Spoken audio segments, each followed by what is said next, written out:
Hey everybody, Douglas Blair Roberts here, the Super Vader 400, the brown skinned human, back for another video intro, and this time this is the intro to my various situation comedy and various live action television series review video commentaries, and the narration with pictures on my YouTube channel to set up the links to lead you to the video commentaries. As always, just like with the cartoon and anime reviews. After my musical intro is finished, you will get the intro from the intro, if it has one. The intro theme song will play as a start. Will play at the start of the video as soon as this portion is finished. Then the first part. I mentioned this in my cartoon and animation review. The first part will be me with pictures describing what I'm going to talking about my history. Then the second and final part of the narration will have actual footage from the quote unquote television series situation comedy I'm actually reviewing. I'm also going to be doing episode review video commentaries, because as much as I like reviewing, it's hard to talk about these reviews. It's hard to review these shows without them becoming way too long, and talk about every episode without becoming way too long. So I'm also going to do video commentary reviews where I get to talk longer about the episodes, about the quote unquote episodes. Yeah, that's what I will be doing. And of course, as always, the outro will be the two songs you hear right here. Sometimes a different one, sometimes a different Sonic song, and then also licensed music, because by the way, these videos will go on various quote unquote platforms. I'm thinking about making another YouTube channel for my copyrighted stuff. So with that being said, you want to hear the rest of the music? Turn the video. Actually, get ready. Don't turn the video off right now. Get ready. So let me make my grand entrance.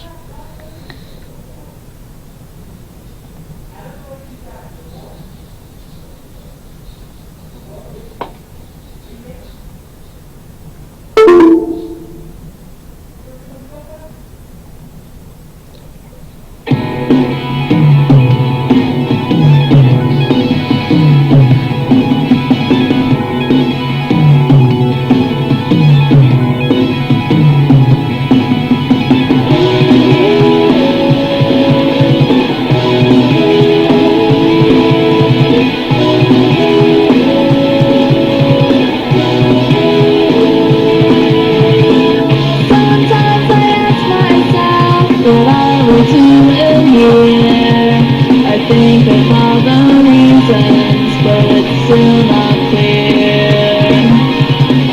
So many places to go, there's nothing here. So let's get away from this, 'cause this place will hardly miss. So take me back in time to another world where we feel alright.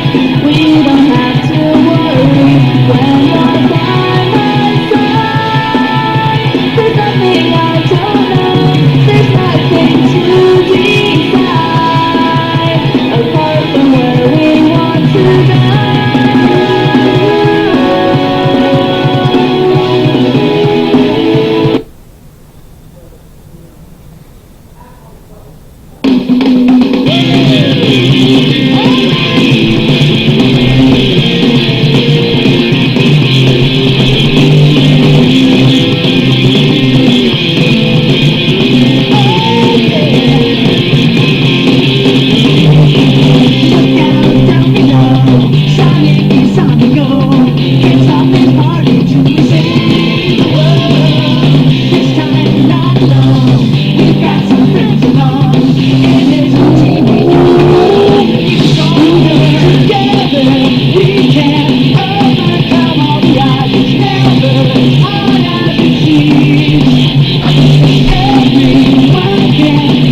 everybody, it's time for my part one, Mortal Kombat Conquest narration review. Yeah, I badly wanted to use the live action television intro. Apologize for my hair. That's how it looked in 2022. I had to get it shaped it up to what it looks like now. 1 to 3 years later. So with that being said, yeah, I apologize for how my hair looks, which is why I never used that intro. I was gonna use the movie intro again, but I badly wanted to use that intro and outro. So with that being said, this is my part one review of Mortal Kombat Conquest. The larger part two real life superhero webcam version will be in the description box below. Mortal Kombat Conquest, what a phenomenal series this was and still is several years later. I saw this shortly after it premiered in 1998, and I was a huge fan ever since. I loved the first two Mortal Kombat films, and I was eagerly waiting the sequel, having no idea that people hated Annihilation, and that Annihilation flopped at the box office and had no idea how box office works. And I waited a decade for the sequel to what you call it.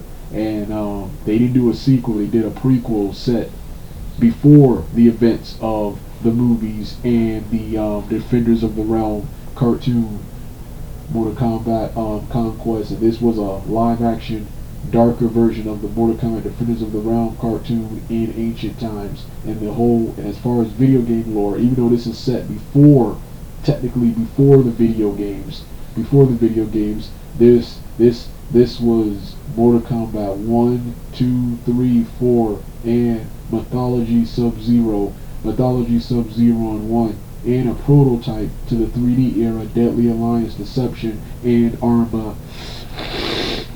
Armageddon with the multiple fighting styles and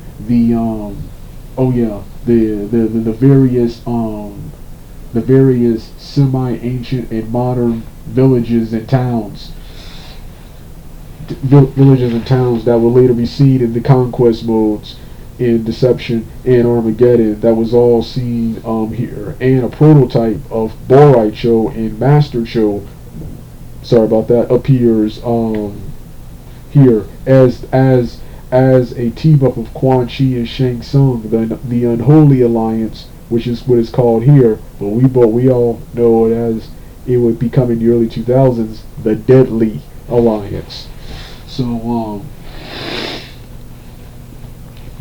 this follows the timeline of the great Kung Lao and the ancestors of the Mortal Kombat characters. It follows Kung Lao, the ancestor of Liu Kang in this version. The great Kung Lao and the modern day Kung Lao seem to be one person, and they also seem to have made the modern day Kung Lao and Liu Kang one person, because Liu Kang in the games, I never see him being built as the ancestor of the great Kung Lao, but here in the movies he's built as the ancestor of the great Kung Lao. Kung Lao has the same role Liu Kang had in the 1995 movie in its sequel Annihilation and in Defenders of the Realm. Defenders of the Realm, man, I like this because this version. When I look at how Kung Lao is done dirty nowadays, it's good to go back to a time where Kung Lao was respected. He's the main character, the toughest, the strongest in Earthrealm. In this series, he's joined by an exile guide in Zero, who I thought would be the ancestor of Johnny Cage because of his arrogance, but is actually the ancestor of Sonya due to his hatred of the Black Dragon. And Taja, who I thought would be the ancestor of Sonya, as she plays the Sonya role here, is an ancestor of Johnny Cage due to her cockiness and her relationship with a guy named Tamaz, who actually looks like Johnny Cage and is also an ancestor of Johnny Cage. They deal with the villainous Shang Tsung and his female minion Vorpax minion and cellmate Vorpax, Shao Kahn the Lin Kuei, and the forces of the forces of Outworld, the forces of Outworld, yeah, the forces of Outworld, and the Nether Realm with Quan Chi and the Brotherhood of the Shadows. This gave us the first media appearance of the Brotherhood of Shadows, and Quan Chi made his debut in Defenders of the Realm.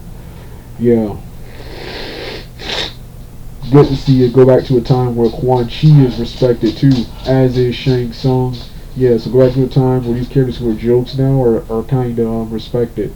Yeah, Shang Tsung, Quan Chi, and Rain and Reptile, since they're a deity, they live for thousands of years. They and Kitana and Melina, they appear as themselves in the show, as their Shao Kahn and Shang Tsung, if I didn't say them already. Yeah, other characters like Liu Kang, Johnny Cage, Sonya, Scorpion, Sub-Zero and Kano have ancestors based upon their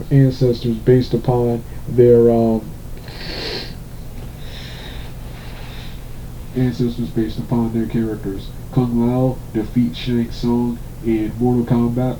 And Mortal Kombat is prepared to retire, but he must carry the burden of being Mortal Kombat champion. He's haunted by visions of death and despair.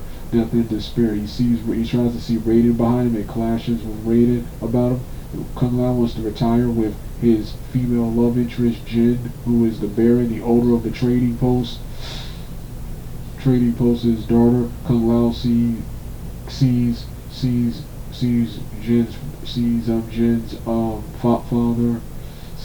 father about it, and Jin's father, because Kung Lao doesn't have really much of an actual job and can't provide for Jin. The father refuses, and Kung Lao insists. As the father decides to punish him, but lets him off after Zero reveals that earlier when Tanja, a thief, attacked them, that Kung Lao interfered and stopped it. So then the Baron decides to give Kung Lao a small time ban. But if he ever shows himself around Jin or the trading post, he will be executed. Kung Lao decides to try to leave with Jin anyway, and Shang Tsung's new plan is to release a Scorpion that possesses an honorable man named Takeda, and turns him into that era's Scorpion. And Takeda turns against Kung Lao, becomes the first friend to turn against Kung Lao, as Raiden predicted earlier. Yeah, Kung Lao.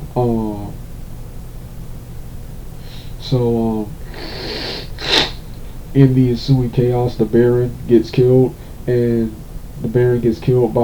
Takeda by accident, and the Baron, his dying wishes for Kung Lao to forgive him and to go rescue his daughter Jin. During the battle with Scorpion, Jin gets killed by Scorpion's fireball, gets severely wounded, and then later dies after Kung Lao defeats Scorpion. And the group at the end form this series' Defenders of the Realm, with their base of operation and home being the Baron's old trading place. Guided by Raiden. They deal with various threats, and they meet multiple people like Scorpion, Sub-Zero, Kitana, Melina, Quan Chi, and even the season, and unfortunately the series finale even encounter Shao Kahn himself. So yeah, awesome series. And I also like how this series sheds light on characters like Reptile, Rain, Melina, Scorpion, and Sub-Zero. Characters who made cameos and weren't really seen a lot in the live action films. This is a television series. You get to focus and expand upon other characters and storylines and things that weren't expanded upon in the live action film, or weren't addressed at all, or weren't even shown, or weren't even featured, had to be cut due to budget issues. The one thing I hate is, once again, budget ruined this. Budget ruined that plagued the 90s era Mortal Kombat. Even the good ones like the 95, that plagued the 90s Mortal Kombat. Despite how popular this was, the show will be canceled due to budget issues. Yeah, I like the idea of Mortal Kombat live action, but it's so much better animated, and those recent anime adaptations got it right. Did it right and did it better. Mortal Kombat is so much better animated. So yeah, this was my part 1. Short part 1 narration review. The larger part 2 real life superhero webcam review will be in the description box below. There will also be in the upcoming days post episode review and reactions and season review and reactions. Alright, you want to hear the rest of the music? Turn the video off right now.